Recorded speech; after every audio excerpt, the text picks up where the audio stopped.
Исегездә булса, күптән түгел татар радиосы диджейларга кастинг игълан иткән иде. Һәм нәтиҗәдә 2 яшь диджей сайланды. Ләкин кастингтан соң радио ишекләре җиңел генә ачыла дигән сүз түгел. Башта татар эстрадасы фәне буенча имтихан тапшырырга кирәк.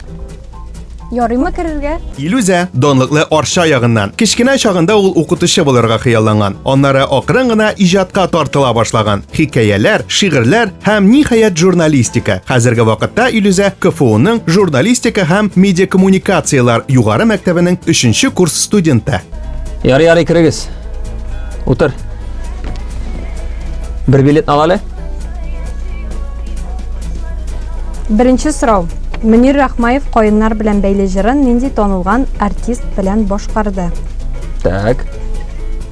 Нинди артист белән башкарды әле ул? Татарстанның, Рәсәйнең халык артисты. Культура институтында укытучысы булып эшләгән. Венера Ганиева. Молодец. Ура! Икенче сорау. Салават Фатхетдиновның отчествосы нинди?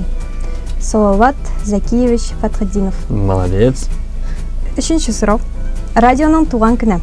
24 август 2001 ел. Молодец. Инстаграмда кайсы татар эстрадасы җырчысының иң күп подписчиклары? Менә бу авыр сорау.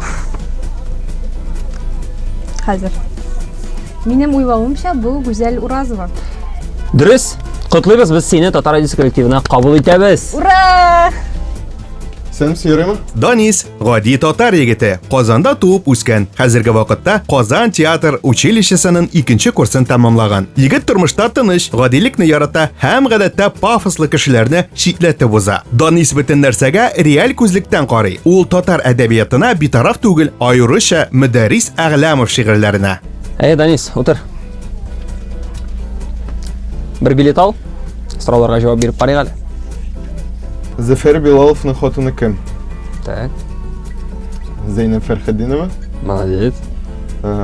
Аның турында башта юмор шоу, аннары моно шоу дип әйтсәң була.